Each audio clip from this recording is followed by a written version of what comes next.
And have a listen to this. Have a listen to this. Interest rates are higher, and people don't like that, but you should be welcoming a stronger economy. And maybe a deal has a point about the machinery of capitalism being oiled with the blood of the worker. The United States is a country that has always paid all of its bills. Lannister always pays his debts. Don't let the bastards get you.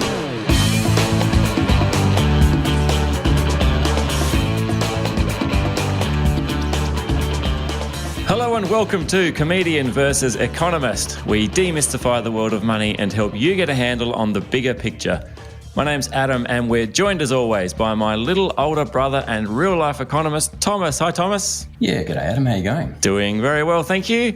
Massive show coming up, as always. Oh, man. What? I was hoping it'd be a quiet one. It's always massive. Too bad, Thomas. Massive. As always. It's always massive. Massive show coming up, Thomas. Let's just leave it at that. We'll see how everyone's feeling about the debt ceiling. Are we dealing or about to be reeling?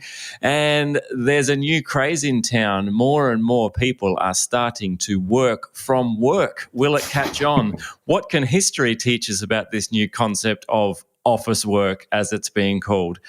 And based on the response to last week's episode, we asked the question, is Thomas a socialist or is he just Lenin a bit far to the left? But first, Thomas, Jim tried to charm us with what he calls his bouget de fédéral. Thomas, were you suitably enamoured? Bouget de fédéral.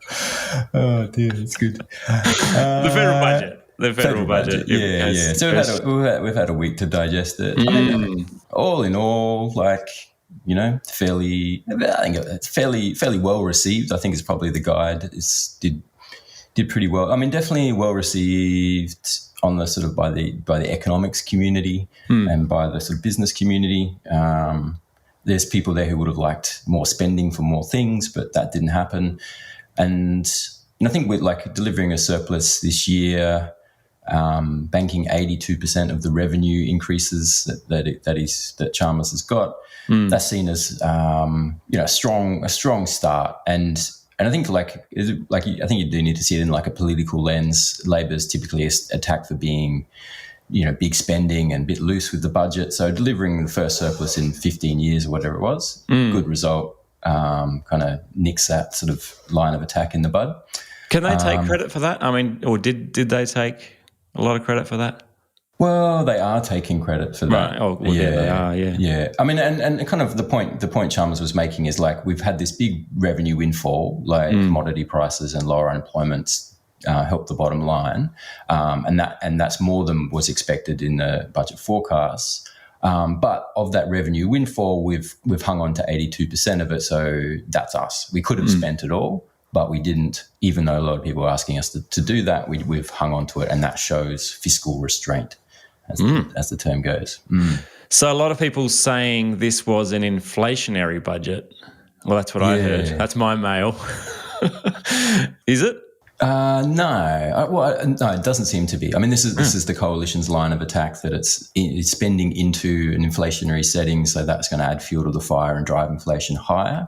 It's kind of hard to sort of track it exactly. So Chris Richardson, I think, is at Deloitte now. His rule of thumb is that every $6 billion of extra spending equates to 25 basis points, so a rate hike. So saying if the RBA is trying to slow, every $6 billion that the government adds, the RBA needs to take away another 25 basis points. Sorry, when you say the RBA needs to take away, you mean reduce the rate by 25? Oh, no, hike rates by 25. Right, yeah. Yeah, because to slow the economy, to balance that out. So that $6 billion is increasing economic activity, so you need a rate hike to take away. Is that their model that they've been working on? Is that so have we been looking at that, the past 10 rate hikes we've had of 25 basis points? Is that been in a response to roughly that, like a sort of 6 billion increased? I haven't seen that rule of thumb before. It's an interesting one. It's probably contested. I don't know if everyone would agree on that. But yeah, that's sort of the vibe, that if you're increasing spending, then you need to balance it out with rate hikes. Yeah, where that extra spending is, John Kehoe at the AFR reckons it's 12 billion. I've seen other estimates of 20 billion. So it's sort of adding to the case for some rate hikes, possibly maybe half a percentage point, but it's not going to be massive. It's probably not going to shift the RBA's thinking too much. Jo Masters is the economist at Barrenjoey, and she reckons all up it's going to add 0.1 percentage points to inflation, so effectively nothing. And Bill Evans at Westpac is sort of saying the same. So there's not really a case there to say it's inflationary. At the margin it is, but probably not going to move the needle in a meaningful way. You mentioned some people say it's going to be like 6 billion, some people say 20 billion. Isn't that the point of the budget, that we know how much we're going to be spending on things? Yeah. Like if I did that at home and I was like,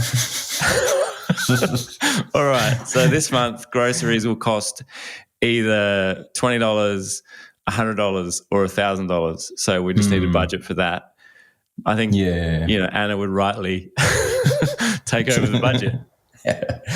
Yeah. I mean, there are sort of off-budget things. So the thing that 12 that John Keogh is saying, others saying 20, that's what through the government's choices, not through. But a lot of the spending is locked in, right? Because a lot of government programs are just locked in and they're there. So it's trying to going, if the government didn't make any active decisions this budget, how much extra would they be adding to the economy? Right. So there's a bit of guesswork in that, sort of knowing, identifying what's business as usual and what's an active choice. And then there's also sort of off-budget things, which some people sort of like to include and some people don't like, like the 10 billion cash for the Well, the 10 billion for nuclear subs, for example, that's not in the budget. That's sort of just an off-budget measure. Why? What does that mean? I don't know. We should really get that in the budget. If we... Again, hey, Anna, don't forget, we're going to need 10 billion for subs this week. But don't worry, it's off budget. It's not going to come out of a different bucket. Right. So presumably no impact on interest rates then as a direct result, you don't think? I mean, no. I'm sticking with my prediction, by the way, of 25 basis points next meeting or next decision time, based on nothing, just because it's as good as any other prediction. But you don't reckon there's the budget won't change the needle? No, not on that measure, I don't think. Okay. The one thing I thought was interesting was there's, like, just in terms of the housing crisis, there's an extra $31 a fortnight in rental assistance. So people on welfare payments get an extra $31 a fortnight. That's no way that's keeping up with what's happening to rents. I think it was interesting. I just wanted to point out, like, that's a demand side measure, and this is often the federal government's response to the housing crisis, is to add money to the demand side. So give people money for first homeowner grants so they can purchase, or add rental assistance so they can rent. But in a really tight market like the rental market is right now, it's crazy tight. If you add to the demand side, if you just put more money in people's pockets, that just gets competed away, and it's just going to end up in the pockets of landlords. Right. Does that make sense? So, like, yeah. Everyone sort of, welfare people are competing probably with other welfare people for the kinds of housing, that in that segment of the market, they're competing with each other. It's already super tight, so they're already paying the most that they can pay, because that's what happens in a competitive market. And then you give them all $31, and then when they go to change houses, they can now pay $31 more, and so they do pay $31 more, and that competes the price up. So demand side measures like that in a tight market just push up prices. If the market was loose, it's another story, but in a tight market, it just pushes up rents. Right. So I guess the better solution then would just be to give some of the people $31, because that wouldn't push up. Then not everyone has the money. And right, correct winners and losers. Yeah, some kind of lottery system. Gradually bring everyone up bit by bit, but not everyone at the same time, because that would. No. Like in a competitive market, anything on the demand side just pushes up prices. Yeah. So what do we do? Build houses instead? Yeah, you got to look at the supply side. Yeah, you got to look at demand is a function of the number of people and the money they're able to pay, and supply is the number of houses available. So you got to look at the demand. Yeah, supply demand balance. Changing what people are able to pay doesn't help. Was there anything in the budget for addressing the supply side? No, nothing meaningful. No. They're still trying to get up their $10 billion social housing fund, but that's stuck in the Senate, I think, at the moment. And that's delayed because they spent money giving it on rental assistance. So they got to wait. All right, Thomas, I'm hearing a lot about the debt ceiling in the United States. First of all, what is the debt ceiling? Yeah, so it's much like it says, this is the law that limits the amount of money that the US government can borrow to pay their bills. And we're bumping up against it pretty soon. Something like, what is it, $31 trillion or something? It's an insane amount of money. $31.4 trillion. Who would have known that 31 trillion wouldn't have been enough? Not going to cover it. Certainly when whoever was writing that into the spreadsheet probably would have been like, this should be fine, I reckon. If we get to this point, we've got problems. Well, I mean, this is the interesting thing about the debt ceiling is like I've been, the first time I came across it was like 15 years ago, and it was going to be this big issue, and I'm like, whoa, this is epic. US government's going to run out of money, and then they just got together and increased the ceiling. So it's just an arbitrary number that politicians have decided on, but because of the way debt's going, that every year or so they've got to revisit it and go like, it's not going to be enough. We need to bump it up more. I mean, why it's interesting now is normally the government can agree to it and there's a bit of argy-bargy around it, but they increase the limit and it's all fine. Why I think people are interested now is the US political situation has become super polarized since Trump, and it's not clear that they're going to find a way through, and we might cross that threshold, in which case the US government is effectively has just run out of money. Right. What happens if they run out of money? Like, what are the practical implications of that? Well, so there's two things. Like, one, they can't pay to do stuff. So, welfare payments, government agencies, government employees, weather services, which probably means that, airline traffic comes to a halt. Oh, right. I thought you meant no more weather. No, the weather continues. We just don't know what's going to happen. Yeah.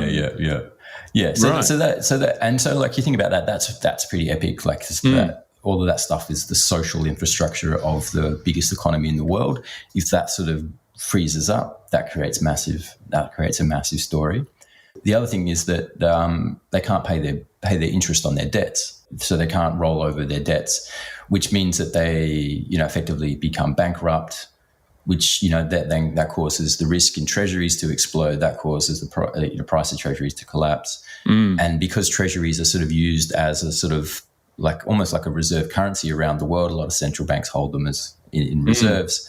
That creates a massive story around the world, which is why everyone's watching it so closely. So it's not just a small nation like Greece going bankrupt. Like, this is the cornerstone of the global economy going under. And it's in direct contradiction to Janet Yellen in our intro saying the US always pays its debts. If they were to not be able to do that, then not only would the US crash, but we would need a new intro. I think we've spent more than enough time talking about that intro already. I really don't want to have to. I don't want to have to revisit that. I did see that there was. I heard somewhere that markets can't price in the US defaulting on its debts. Like, the market's just we pretty much can't price the risk in. If it happens, everything's going to crash and it's going to be end of days. But we kind of can't do anything about sort of preparing for it or doing anything, because that's just a situation that we're just going to have to deal with if it happens. Has it ever happened before? No, it's never defaulted before. Not meaningfully. Not because of the debt ceiling anyway. Yeah. Is it going to happen this time? Who knows? I mean, like I'm saying, it's impossible to price because it sort of comes down to politics. In 2011 was the last time that things got really dicey, and they came up with a deal 2 hours before the deadline or something. But that caused a 16% drop in the S&P 500. Oh, wow! And that's with them coming to an agreement. If they don't reach an agreement, Moody's reckons 20%. I reckon it's at least that much. If it really gets they get stuck for a couple of weeks. It's. Did it bounce back? Once their loan got approved, did it bounce back? Eventually, I think. Yeah. I mean, depends what your time horizon is, but yeah. I mean, definitely the market's higher now than it was in 2011. But yeah, Right. I mean, this is a classic black swan event. So it's a black swan in the sense that it's incredibly rare, but if it happens, it's incredibly powerful. Right. And markets can't work with black swans because you can't you can't position yourself for a 0.5% chance of total economic meltdown. Like it's Yeah. yeah. Swans are notoriously difficult to work with in any case. Could they just print more money? Like, so if I was in debt and I had a money printing machine, I would print my way out of it so I could pay all my bills. We've printed money before. Does that break the economy? Well, technically the way it works is it's debt. So the Fed prints and then the government borrows from the Fed. Okay. Like technically, and that's why that's technically not an option, I think. And the I'm Fed will pretty be sure. like, sorry, you guys have got debts all over the place. We're not lending to you. Yeah. It'll be fascinating to see what happens with the debt. I think the conversation would be much more interesting if we just changed the word ceiling to roof. And then we could all talk about Congress raising the roof. Everyone would be like, yeah, boy, we're raising the roof. Janet won't just be yelling, she'll be bumping and grinding. All right, why don't we take a break here? We'll grab a word from this week's sponsor and be back talking about the return of working from work. Back with more right after this. Welcome back. You are on Comedian versus Economist. If you'd like to send us an email, cve@equitymates.com or via the website, equitymates.com/CVE. You'll also find us making a fairly minimal effort on Instagram and Facebook, it's fair to say, at CVE Podcast, but you can get in touch with us there if you like. Thomas, apparently workers are getting sick of taking Zoom calls in the kitchen. What's going on? Yeah. So a survey by the software firm Ivanti reckons that, a lot of workers are dissatisfied with remote working now. They reckon 40%, just under 40%. So they're struggling with the downsides. Right. Biggest drawback apparently is less time spent with co-workers. And more time spent with kids is another big drawback. Yeah. So like 1 in 10 apparently are blaming a work from home for mental health problems. It's getting pretty serious. Again, more time with kids will do that to you. Interestingly, the dissatisfaction with work from home was highest in the tech sector, where 60% of people in that sector reckon they're not enjoying working remotely anymore. Right. And the thing is, I don't know if that's about kids, but three quarters of them have said their workloads had actually increased as a result of not being in the office. Interesting. I mean, I have an office job, work in technology. Yeah, I definitely feel like my workload's been increasing. I don't know that I would have ever attributed that to working from home. Like, I think that's just, I don't know, that's just work. It feels like it's busier than ever. I definitely feel like I spend a lot more time working now that I'm working from home. Like, so I'm starting earlier and I'm finishing later just because I kind of can. Like, you get the kids to school and then it's like, well, I might as well just start work. I'm home. Right. Kind of probably less inclined to go and take a lunch break. Like, okay. Yeah. Right, so you're working more. Yeah, working more. Yeah. But I don't know that well played. Got out of supervision and just work more. Smart. Yeah. No, I think it's just because it's that thing, though. It's like I don't have a co-worker at home going, hey, let's go get lunch. I see people walking out the door at lunchtime and go, oh, I might go do that. Might go join them. No one's kind of like, hey, you want to go grab a coffee? Because everyone I work with, they live a long way away. So, sort of, and I'm 1 day a week in the city usually. Okay. But, so I get that sentiment. I do miss I'm a bit of a social butterfly, Thomas. I do like I do like the interaction, the social interaction of work. Yeah, your water cooler conversation game's strong. It turns that regular water into sparkling water. That's how good it is.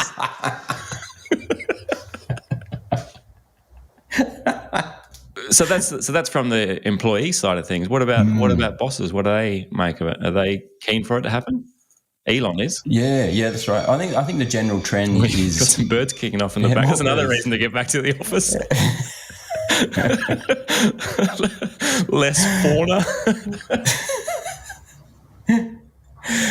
Yeah, the plovers are nesting at the moment. They're a bit noisy. I thought you said the plumbers. The plumbers are nesting. I'm like, yeah, I don't know what they're doing at your place. They usually just go and fix the pipes here. You can't get them out. got a couple of plumbers nesting in the spare room. We're really hoping they breed this year. You can't get a tradie these days. We need more plumbers. We've started a breeding program in Thomas's house. So the general trend seems to be, everything I'm reading is that more businesses are calling their workers back. Amazon this week, Amazon workers are going back at least 3 days a week back in the office. The CEO. Andy Jassy says that innovation is just not happening without people in the office. Saying invention is often sloppy, it wanders and meanders and marinates. Serendipitous interactions help it, and there are more of those in person than virtually. So sort of like just that teamwork vibe that happens with people bumping into each other. Yeah, but the other thing that it was interesting that PwC and Deloitte in UK, those accounting firms over there, they've started giving extra training to younger staff who haven't been in the office because they realised that they haven't developed skills with like speaking during meetings and working in teams. Yeah, right. So they've had to give them extra training. Where to find the first aid kit, all that sort of stuff, who the fire wardens are. I never knew what happened to fire wardens during COVID when everyone went working from home, because we used to have these little markers around the office that told you where the fire warden sat, and then you go in the office now and it's like a ghost town. I just hope there's not a fire. So what does this mean for markets then? Do we go long office works? Is that the... I think the big risk in markets, one of the big risks in markets is around commercial real estate, because the office commercial sector has been hammered. There's a lot of banks and super funds have exposure to commercial property. So that's been flagged as a bit of a risk area. So if this starts to turn around, I think corporate footprints are still smaller than they were because we still have a lot of hybrid. But if the trend seems to be moving in the other direction now, LinkedIn reckon that the number of remote jobs openings on LinkedIn have fallen for 11 straight months in a row. Right. Yeah, and now just 1 in 10 openings offers fully remote work compared with 1 in 6 a year ago. Yeah, wow. So that seems to be shifting. Is there a chance of a conspiracy theory at play here, which is that there's all these articles and this suggestion coming out from these big institutions heavily invested in commercial real estate are just like, you know what we need to do? We need to start telling people that they're missing the office. We need to start convincing them and planting the seed that life was better in the office. Because I know there'll be some people listening out there who will just be like, I love working from home. I can't imagine why anyone would want to go back. I think we should always keep that in the back of our minds, that potentially this is all paid content by someone who's who's long commercial real estate. Yeah, possibly. I think the microchips that were in the vaccines also work better off office Wi-Fi. Right, Thomas, finally on the show, Stephen sent us an email, cve@equitymates.com. Stephen was listening to our episode last week where we were talking about the nationalisation of lithium in Chile and how that would be a good thing for Australia, for our assets, nationalising the mining sector. And Stephen said, Thomas, that he nearly fell off his chair with some of the comments that we were making, specifically you, I'd suggest. Chile's a basket case has flip-flopped from too far dictatorial and now too far left and socialist, which has ultimately hijacked their long-term growth. He's calling for us to stay in the centre in Australia. He said the only way you'll reduce inflation is to let business flourish and increase supply. He finished off, Thomas, by saying that all the tree-hugging do-gooders are championing the same thing here but are sorely miseducated. Please don't add fuel to their fire. Thomas, you're a tree-hugging do-gooder. What do you make of Stephen's comments? I am a tree-hugging do-gooder. That's probably, people need to keep that in mind that's the context for all my commentary. Some of it's, like Stephen's obviously very smart because he listens to us, but I disagree with some of his points there. Fair enough. I think Chile is a particularly interesting example. They had Pinochet, who's the dictator who, kind of wrecked the country. Well, he did a lot of damage. Tens of thousands of people were killed or disappeared, including Pablo Neruda, one of the greatest poets of the 20th century. So I'm still a bit annoyed about that. Let's not focus too much on the loss of the one poetic loss. Yeah. Yeah. So, but they had a left-leaning government of Allende. One of the things they wanted to do was nationalize the copper industry. So the last time Chile looked at this, they wanted to do that. The copper industries, the companies weren't happy with that. They went to the CIA in America. The CIA funded a military coup or helped support it and installed a dictator who killed lots of people. So it is true that nationalisation and socialism can cause basket case economies, but often it's because of bombs coming from places like America. Right. And Cuba's the other example people talk to as being the failed experiment. There's been a US naval blockade off the coast of Cuba for generations. If that was happening in Australia, we'd be an economic basket case as well. I don't know. So the point, you hear this. I hear this a bit that socialism always fails. It's because it's competing with capitalism, and capitalism often smashes any socialist flourishings that sort of happen. And the other thing is you got to discern between capitalism, socialism as economic systems, and then the government systems that go with them. So it's fascism and totalitarianism versus a democracy. So the Russian example, with Stalin, you're mixing socialism with fascism, with totalitarian control. That gives you some bad outcomes. But is it the socialism or is it the totalitarianism? Does that make sense? So no. I think you need to know. But I'm sure it will to a lot of people who are interested out there. I'm just going to sit this one out, listeners. By the way, I feel like Stephen hasn't taken any offence to anything I've said. In fact, he started his email by saying he loves the show, he finds it insightful and funny. I'm taking that as a win. So at the extremes, it's not. I don't think it's as bad as it's often presented. As an economic system, totally not down with fascism and totalitarianism. Totally not a fan of that. But the extreme of socialism, and I'm not. That's not where my economics goes. But it's also there's an agenda there to paint it as the great evil since McCarthyism in America, since the 60s, and that's still with us. 60 years on, we live in hybrid economies. So does the idea of the government owning hospitals make you a socialist? If you support the government owning hospitals, is that a socialist idea? We could have free market hospitals, but we tend to think that's not a good idea. And I personally agree with that. And so there's a lot of middle ground between, full extreme free market capitalism and full extreme socialism. And we live there, and we always want to talk about the balance. But what happens is when you want to shift the balance a little bit, you get accused of wanting to embody the polar extreme, even if that's not what you're talking about. And so what I was sort of saying last week was, I think there's a case for not nationalising the entire resource sector, but like energy companies in particular, because energy companies are doing a number on us, in my view. Like the interesting thing last week was, you look at gas prices. Now we talked about this a few times, because we don't have a domestic gas reservation, which means that we pay global prices for Australian gas. It's set by the global market because we don't.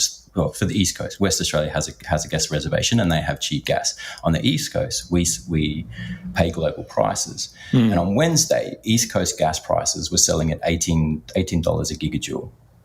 All right, that's $6 above the so-called price cap that we had, that the government was saying was a good thing, which is still, and it's like 3 or 4 times higher than what they were pre-COVID. So it's super high, like really high prices, $18 a gigajoule. The same gas is selling in Asia at $14 a gigajoule, in Europe at $17 a gigajoule, and in America at $3 a gigajoule. So East Coast gas is the most expensive gas in the world last week on Wednesday, even though we're producing it and we have a mega abundance of it. Yeah, right. It's crazy. Like when you think about that as a product, like if we made anything else here and we consume it as I can only relate it to online shopping and buying something off Amazon or eBay or something. If I don't have to pay shipping or pay for transport costs or anything coming from another country is always just a bit more expensive. So yeah, I can kind of get that. That's the bit that makes sense to me. It's like, how could it possibly be more expensive to make something here? And buy it here. It doesn't make any sense. Yeah, it's a joke. And at those prices, if they're sustained, one analyst I've seen says that's another price shock of 50% on top of like 50% we've already had. That adds another 3% to CPI. And that keeps interest rates higher, which we as Aussies pay for. And you talk about businesses, like these are multinational companies, not even Aussie businesses. The Aussie businesses are the ones struggling with high electricity prices right now.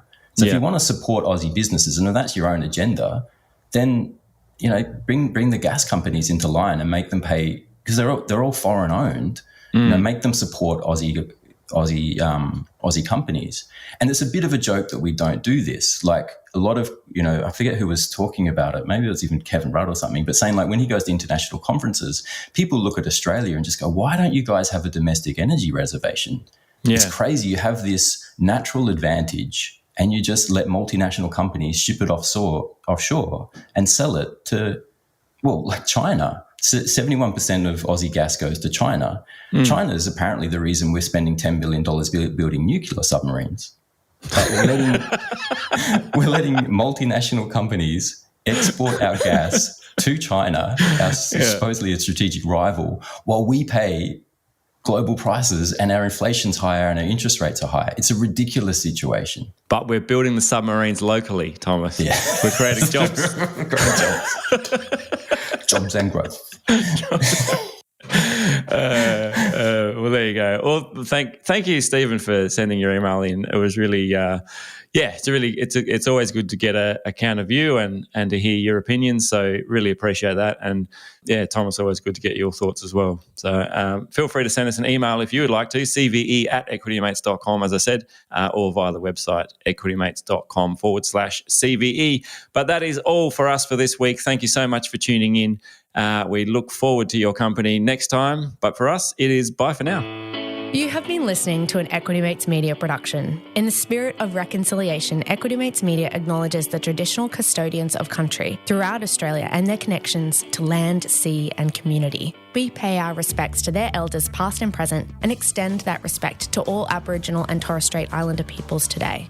This podcast is intended for education and entertainment purposes. Any advice is general advice only and has not taken into account your personal financial circumstances, needs, or objectives. Before acting on general advice, you should consider if it is relevant to your needs and read the relevant product disclosure statement. And if you're unsure, please speak to a financial professional. The hosts of this podcast and their guests may have positions in the companies mentioned. Equity Mates Media operates under an Australian Financial Services Licence 540697.